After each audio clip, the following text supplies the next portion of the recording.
그리스도께서 탄생하신 복된 성탄절입니다.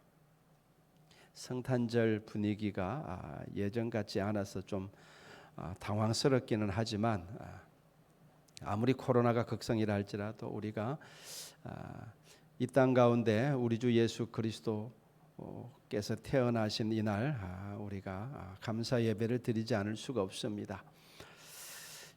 그래서 오늘 우리가 함께 모여서 이렇게 예배 드릴 때에 비록 많은 분들이 또 온라인으로 가정에서 예배 드리지만 어디에서 예배 드리든 예배 드리는 모든 우리 성도들에게 하나님의 은총이 함께 하시기를 축원합니다. 예수님이 정말 12월 25일 날 탄생하셨냐 하는 부분에 대해서는 이견이 분분하죠. 그러나 중요한 것은 예수님이 몇 날 며칠에 탄생하셨냐 하는 게 중요한 것이 아니라 예수님이 이 땅 가운데 오셨다는 그 사실이 중요한 거죠.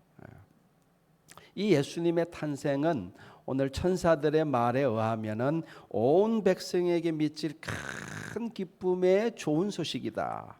이렇게 말합니다. 자, 그래서 오늘은 왜 예수님의 탄생이 온 백성에게 미칠 큰 기쁨의 좋은 소식인지 오늘 이 부분을 함께 좀 나누어 보려고 합니다. 지금 온 세상이 코로나로 인하여 우울한 나날들을 우리가 보내고 있는데 성탄의 기쁨이 이 우울한 마음들을 몰아내고 우리 가운데 하나님께서 큰 기쁨으로 채워주시고 그리고 우리 가운데 소망으로 가득 차게 되기를 주님의 이름으로 축원합니다.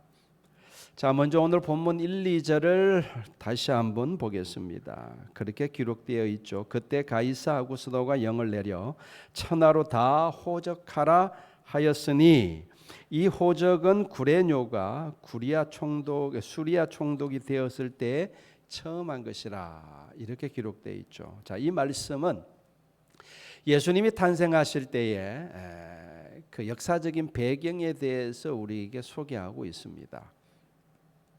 고대나 지금이나 인구조사를 하는 이유는 뭡니까? 조세를 위해서죠. 또는 징병을 위해서 인구조사를 하는 것이죠. 이 아구스토가 로마의 첫 번째 황제가 되고 나서 자기가 통치하는 온 지역의 인구조사를 전체적으로 실시하게 한 것은 아마 이렇게 조세 수입을 이렇게 확정짓기 위함이 아닌가. 그리고 요세푸스 역사학자인 요세푸스의 기록에 의하면은 구레뇨가 총독되었을 때에 인구 조사를 하였는데 그때가 AD 6년이라고 책에 밝히고 있습니다. 어쨌든 그 요세푸스의 기록에 의하면 예수님이 탄생하신 때는 AD 6년이 되는 거죠. 뭐 그건 그렇게 또 뭐 다른 의견들도 있으니까 어쨌든 요세푸스의 기록에 이렇게 남아 있다. 가이사 아구스토라고 우리나라 성경에 기록되어 있죠. 가이사라는 시저를 가리킵니다. 시저는 로마 황제를 지칭하는 명칭이에요. 여러분 애굽의 이집트의 황제를 지칭하는 명칭이 뭐였죠? 바로. 우리 성경에 바로라고 되어 있지 일반 책에 뭐라고 기록되어 있어요? 파라오. 파라오가 이집트 황제, 이집트 왕을 일컫는 명칭이라면은 시저 또는 카이사르 는 로마 황제를 지칭하는 명칭입니다. 근데 우리나라 지금 성경에 가이사라고 되어 있고 아우구스토는 아우구스투스입니다. 아우구스투스는 그 로마 첫 번째 황제인 옥타비아누스에게 로마 원로원이 붙여준 존귀한 자라는 뜻입니다. 그러니까 가이사 아구스토는 누구를 가리키냐면은 로마의 첫 번째 황제였던 가이사르 옥타비아누스 황제를 가리키는 거예요. 그때가 이제 예수님이 탄생하시는 배경이 되는 겁니다. 여러분 그때 당시는 여러분들 아시다시피 팍스 로마나 시대죠. 그러니까 로마 황제의 명령은 절대적이었습니다. 그래서 로마 황제가 그 호적을 조사하고 명령했을 때 그 로마 황제가 다스리는 모든 지역의 사람들은 움직여야 돼. 자기가 태어난 본적지로 가서 그 호적 조사에 응해야 되었던 것이죠. 그래서 유대인들도 그때 당시 로마의 지배를 받고 있었기 때문에 이제 그 요셉과 마리아도 어디에 살고 있었습니까? 유대 북쪽 갈릴리 나사렛에 살고 있었는데 남쪽에 있는 베들레헴으로 호적하러 떠날 수밖에 없었던 지금 그런 상황을 우리에게 소개해주고 있는 것이죠. 그래서 오늘 본문 3절에 보면 모든 사람이 호적하러 각각 고향으로 돌아갔다 이렇게 이야기하고 있죠. 그러니까 요셉은 지금 갈릴리 북쪽 갈릴리 나사렛에 살고 있는데 호적하러 지금 남쪽에 있는 베들레헴으로 지금 가야 되는 그런 상황인 것이죠. 그런데 당시 여자들은요 이 호적 명령을 수행하지 않아도 됐습니다. 남자들만 움직이면 됐어요. 근데 요셉은 마리아를 데리고 갔어요. 왜 데리고 갔느냐? 여러분 보세요. 아직 결혼식을 올리지 않은 상태입니다. 그런데 이미 처녀가 배가 불러가지고 이렇게 만삭이 되어 있는데 그래도 그 요셉이 옆에서 이렇게 보호를 해주니까 그래도 있는 거지. 그 지금 남쪽에 갔다가 오는데 한 달은 걸릴 텐데 그 사이에 또 애를 낳을 수도 있고 그리고 또 이게 눈총이 얼마나 따갑겠습니까? 그러니까 인간적으로 생각하면은 그 마리아를 보호하고자 하는 마음으로 마리아를 데리고 갔을 것으로 생각됩니다. 여러분 그 베들레헴에 도착하자마자 아기를 낳잖아요. 아기 예수 그리스도를 낳잖아요. 그러니까 이미 출발하기 직전에 배가 만삭이었다는 것을 알 수가 있죠. 그래서 보호 차원에서 데리고 간 겁니다. 근데 여기에 하나님의 놀라운 뜻이 있는 거예요. 지금 호적 조사하러 여자들은 움직이지 않아도 되는데 때마침 그때 만삭이 되었고 요셉이 마리아를 데리고 간 것, 인간적으로 보면은 인간적인 어떤 생각들이 작용했겠지만 그 하나님의 놀라운 뜻이 있는 거예요.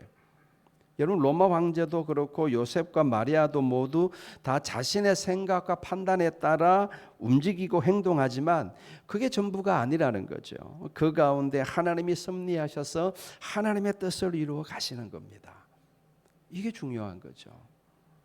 여러분 미가서 5장 2절에 보면 우리가 잘 아는 말씀이 나옵니다. 거기에 뭐라고 말씀하냐 그러면은 베들레헴 에브라다야 너는 유다 족속 중에 작을지라도 이스라엘을 다스릴 자가 내게로 나올 것이라. 그의 근본은 상고의 영혼에 있느니라. 베들레헴에서 메시아가 탄생할 것을 예수님이 탄생하기 전 700년 전에 미가 선지자가 그렇게 예언을 한 거예요.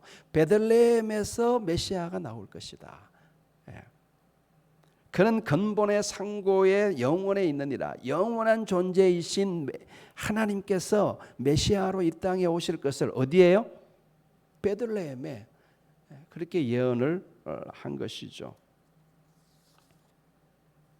여러분 북쪽의 갈릴리 나사렛에 살고 있던 요셉과 마리아가 남쪽 베들레헴에 호적하러 올라온 것은 바로 이 예언의 말씀을 성취하기 위함이었던 것이죠.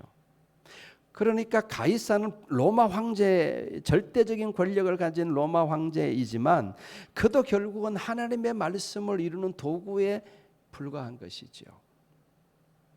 요셉과 마리아가 베들레헴에 와서 거기서 아들을 낳음으로 미가서 5장 2절 말씀이 성취되었습니다. 그러므로 로마 황제도 하나님의 뜻을 이루는 도구이고 요셉과 마리아도 마찬가지죠. 예수님을 죽이려고 2살 이하의 사내 아이들을 다 죽이도록 명령한 헤롯도 결국은 하나님의 도구에 지나지 않는 것이죠. 결국 역사는 인간이 써내려가는 것처럼 보이지만 보이지 않는 하나님의 섭리가 역사를 이끌어가는 것입니다. 그러므로 눈에 보이는 세상이 전부인 줄로 아는 사람은 영적인 소경인 것이지요. 현재 전 지구적으로 일어난 이 코로나 사태도 결국은 하나님의 뜻을 이루어가는 하나님의 도구인 줄로 믿습니다. 우리가 구체적으로 그 하나님의 뜻이 무엇인지 정확하게 알 수는 없지만 분명한 것은 코로나 가운데에서도 하나님의 뜻이 이루어져 가고 있다는 사실입니다. 이게 중요한 것이죠. 우리가 이것을 분명하게 믿고 우리 가운데 두려움을 떨쳐버리고 그리고 주를 향한 소망 가운데 거하시기를 주의 이름으로 축원합니다. 자, 예수님이 탄생하셨을 때가 밤이었습니다. 모두들 잠들어 있는 그때에 깨어 있는 사람들이 있었어요. 누가 깨어 있었습니까? 밤에 베들레헴 들녘에서 양을 치는 목자들이 그 시간에 깨어 있었습니다. 그 목자들에게, 깨어 있는 그들에게 천사들이 나타났어요. 이것도 의미하는 바가 크죠. 깨어 있는 자들에게 하나님의 메시지가 임합니다. 어쨌든 천사들이 나타났는데 그 천사들을 보고 목자들이 크게 두려워하고 놀랍니다. 아니 그럴 수밖에 없지 않겠습니까? 평생 처음 보는 천사들이 갑자기 나타났으니 얼마나 놀랐겠습니까? 그 무서워하는 목자들에게 천사들이 무서워하지 말라고 하면서 하나님의 소식을 전합니다. 그 하나님의 소식, 천사들이 전한 하나님의 소식이 뭡니까? 몇 절에 나오죠? 10절 11절에 나오죠. 보라, 내가 온 백성에게 미칠 큰 기쁨의 좋은 소식을 너희에게 전하노라. 오늘 다윗의 동네에 너희를 위하여 구주가 나셨나니 곧 그리스도 주시니라. 이 천사가 전한 하나님의 기쁜 소식이에요. 우리 구주 예수 그리스도께서 탄생하셨다는 이 소식이 큰 기쁨의 좋은 소식이라는 거예요.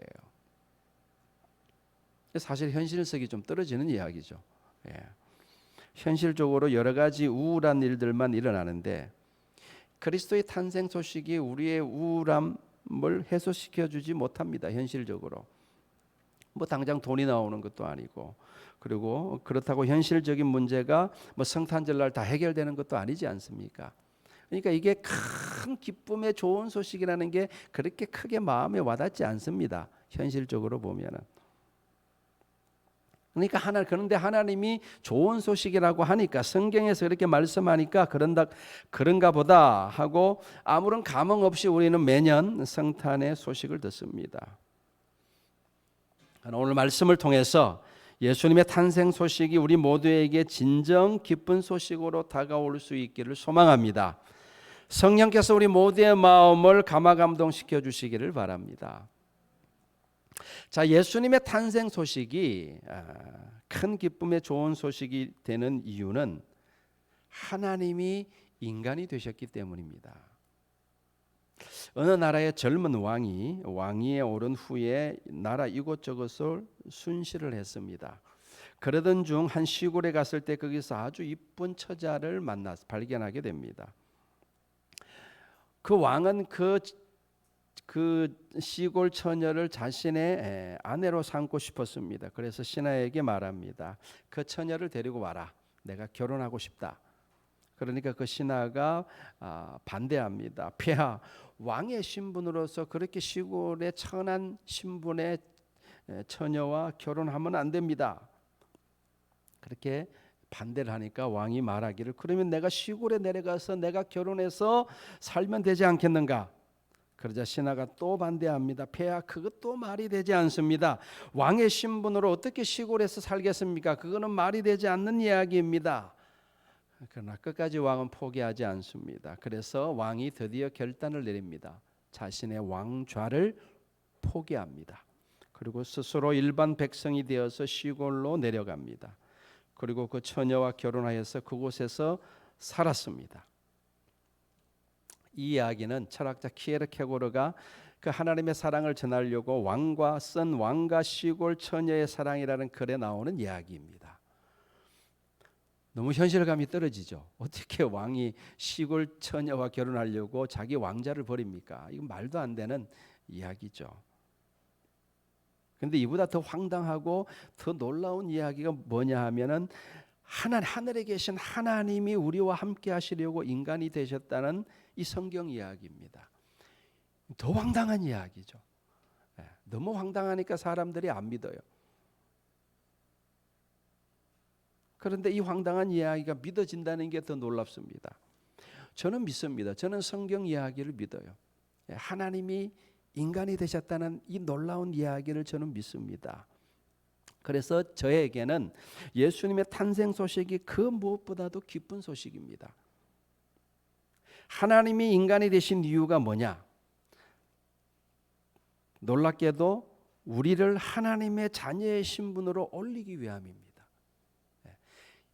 하나님이 인간으로 낮아지신 것은 우리를 하나님 수준으로 올리기 위해서 그분이 낮아지신 거예요. 이 놀라운 이야기 아닙니까?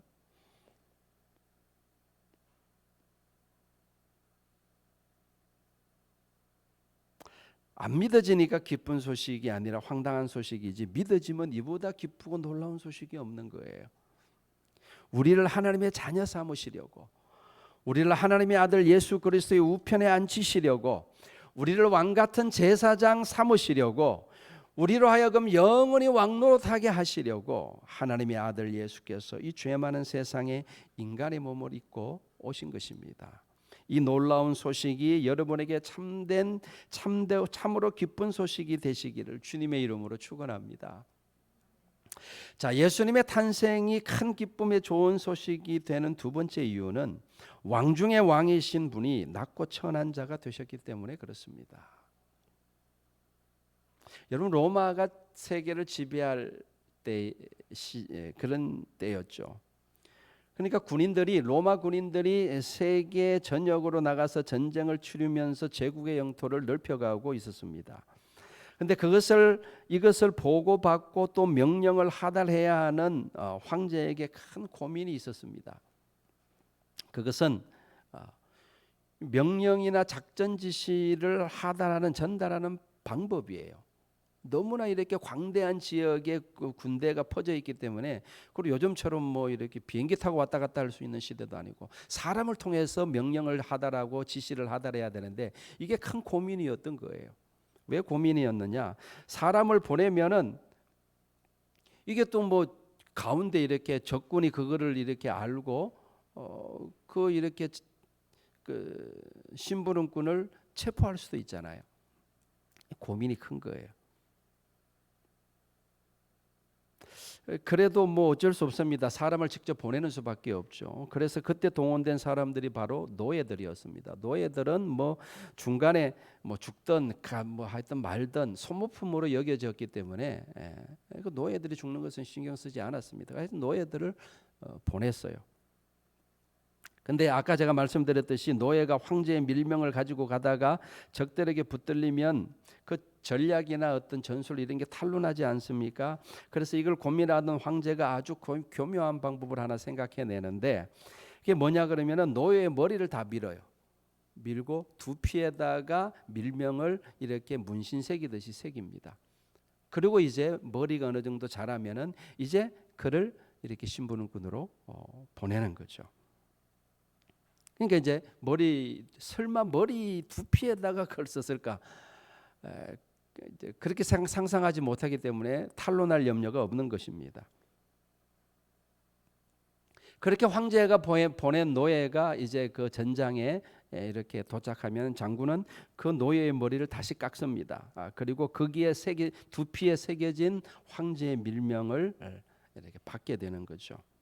그래서 당시 황제가 보낸 노예가 오면 병사들은 노예가 왔다라고 말하지 않고 황제의 말씀이 오셨다라고 이야기했다고 합니다. 그리고 그 노예를 그렇게 황제의 말씀으로 영접하는 거예요. 요한복음 1장에 예수님에 대해서 말씀하시기를 태초에 말씀이 계시니라, 이 말씀이 우리와 함께 하시니라, 이렇게 말씀하고 있죠. 하나님의 말씀이 사람이 된 것이 바로 예수 그리스도의 탄생입니다. 예수님은 이 땅에 하나님의 말씀으로 오신 거예요. 예수님은 마치 황제의 노예처럼 하나님의 말씀을 가지고, 하나님의 그 말씀 자체가 되어서 이 땅에 오신 것입니다. 맞다 그러잖아요. 만왕의 왕이신 우리 주님께서 낮고 천한 신분으로 이 땅에 오신 것입니다. 왜 그렇게 하셨습니까? 왜 그렇게 하신 거죠? 지극히 높으신 그분이 낮아지심으로써 지극히 낮고 천한 우리를 하늘까지 높이기 위함입니다. 놀랍지 않습니까? 낮고 천한 우리를 하늘의 보좌까지, 그리스도의 보좌까지 우리를 높이시려고 하나님이신 예수님이 마치 황제의 노예처럼 이 땅에 말씀으로 오신 것입니다. 그러니까 예수 그리스도의 탄생에 어찌 기쁜 소식이 아니겠습니까? 하나님의 기뻐하심을 입은 자들에게는 이보다 더 기쁜 소식이 없는 것입니다. 자, 예수님의 탄생이 큰 기쁨의 좋은 소식이 되는 세 번째 이유는 의인으로서 죄인이 되셨기 때문에 그렇습니다. 브라질의 휴마이타라는 교도소가 있습니다. 이 교도소는 1984년 브라질 정부가 그 교도소의 운영을 그 민간인에게 맡겼는데 2명의 그리스도인이 그 교도소 운영을 맡게 되면서 이 휴마이타 교도소의 전설이 시작됩니다. 이 휴마이타라고 그 교도소 이름을 이제 민간 교도소죠. 개명을 하고 나서 그리고 기독교 정신의 바탕을 두고 교도소를 운영합니다. 근데 놀랍게도 이 교도소에는요 전임 직원이라고는 2명밖에 없어요. 그리고 다른 모든 일들은 그 수감되어 있는 수감자들이 직접 행하고 있습니다. 이 교도소를 처음으로 세계에 알린 사람이 누구냐 그러면 그 미국의 닉슨 대통령의 특별 고문이었던 척 콜슨 또는 찰스 콜슨이라는 사람입니다. 그 사람이 이 휴마이타 교도소를 세계에 알림으로써 세계에 널리 알려지게 되었죠. 이 휴마이타 보고서를 척 콜슨이 방문한 후에 다음과 같은 보고서를 제출했습니다. 한번 들어보세요. 내가 휴마이타를 방문했을 때 모든 수감자들이 웃고 있는 것을 보았다. 그들은 모두 평온해 보였다. 나를 인도한 사람은 살인죄로 수감된 사람이었는데 그가 예전에 죄수들을 고문했던 작은 독방으로 나를 인도했다. 그러면서 말하기를 지금은 단지 한 사람만 갇혀 있다고 했다. 그러면 들어가 보고 싶냐고 물었다. 그래서 나는 물론이지요 라고 대답했다. 그러자 그는 천천히 그 독방의 육중한 문을 열었다. 그때 나는 독방에 있는 죄수를 보았다. 그 죄수는 휴마이타의 수감자들이 조각해 놓은 십자가에 달려있는 예수님이었다. 그 교도소의 유일한 죄수는 예수였고 예수는 십자가에 달려 있었다. 그것을 보고 있는 내게 안내자가 말했다. 예수님은 우리 모두의 남은 형기를 채우고 계십니다. 브라질의 아주 특별한 교도소인 휴마이타의 죄수들은 자신들의 죄의 형벌을 예수께서 대신하고 있다는 것을 믿었고 그 믿음이 그들을 변화시켰던 것이다. 그래서 그 교도소를 직원 2명만으로도 충분히 운영할 수 있었던 것이다. 이 보고서에 그렇게 기록하고 있습니다. 이사야 53장 12절에 이렇게 말씀합니다. 이는 그가 자기 영혼을 버려 사망에 이르게 하며 범죄자 중 하나로 헤아림을 받았습니다. 그러나 그가 많은 사람의 죄를 담당하며 범죄자를 위하여 기도하였느니라. 이렇게 우리 주 예수 그리스도에 대해서 그렇게 예언합니다. 여러분, 예수님이 이 땅에 오신 것은 범죄자인 우리의 죄를 담당하시기 위함이었습니다. 의로우신 그분이 죄인이 되신 것은 우리로 하여금 의로움을 얻게 하기 위함이었습니다. 그래서 하나님의 심판대 앞에서 우리가 떳떳하게 설 수 있도록 하기 위해서 우리로 하여금 죄의 저주로부터 벗어날 수 있도록 하기 위해서 의로우신 우리 주님께서 낮고 낮은 그 천한 마국간의 구유에 태어나신 것입니다.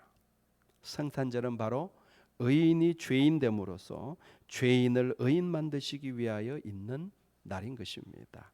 그러니 어찌 기쁘지 않을 수가 있겠습니까? 자, 이제 말씀을 맺도록 하겠습니다. 지금까지 예수님의 탄생이 어떤 영적인 의미가 있는지 함께 나누었습니다. 미국의 보스턴에서 있었던 사건이라고 합니다. 시 당국에서 성탄절을 기념하여 시청 앞 광장에 예수님의 탄생 장면을 재현해 놓았습니다. 구유에 누워 있는 아기 예수님을 중심으로 마리아와 요셉 그리고 동방 박사들이 절하는 장면이었죠. 이것은 시민들의 눈길을 끌기에 충분했습니다. 많은 사람들이 와서 기뻐하고 그것을 보고 즐거워했습니다. 그런데 장난꾸러기 아이들이 그 모형물들 중에 아기 예수를 훔쳐가 버렸어요. 그래서 그 성탄 잔식에 아기 예수님이 없는 거예요. 안고 없는 찐빵이 되어버린 거죠. 그래서 시 당국에서 TV와 라디오를 통해서 연일 방송합니다. 아기 예수가 없어졌어요. 가지고 간 사람은 제자리에 도로 갖다 놓으시길 바랍니다. 아기 예수가 없어졌다고 그렇게 방송을 했습니다. 여러분, 이 사건이 주는 교훈처럼 예수님이 행방불명된 성탄절을 우리는 보내고 있습니다. 어느 곳을 둘러봐도 교회 이외 밖의 세상에서는 성탄절이라고 축하하지만 아기 예수가 보이지 않습니다. 아기 예수 없는 성탄절. 그저 한 해를 마무리하면서 놀고 먹고 마시는 날로 변해버린 지 오래입니다. 그래서일까요? 1년 중에 술을 가장 많이 마시고 가장 음란하고 가장 죄를 많이 짓는 날이 성탄절이라고 합니다. 크리스마스 데이가 그런 날로 변질되었습니다. 그러나 하나님의 기뻐하시는 사람들인 저와 여러분들에게는 성탄절이 그런 날이 되어서는 안 되겠습니다. 오늘 천사가 말하는 것처럼 큰 기쁨의 좋은 소식이 이 땅 가운데 임한 그런 날이죠. 그래서 우리는 참으로 예수님의 탄생을 기뻐하며 그 탄생의 의미를 되새기는 거룩하고 복된 날이 될 수 있기를 바랍니다. 그래서 우리에게는 그 하나님이 주시는 기쁨이 충만한 그런 성탄의 기쁨이 넘쳐나는 모든 말씀사랑교회 성도들이 되시기를 주님의 이름으로 축원합니다. 자, 기도하겠습니다.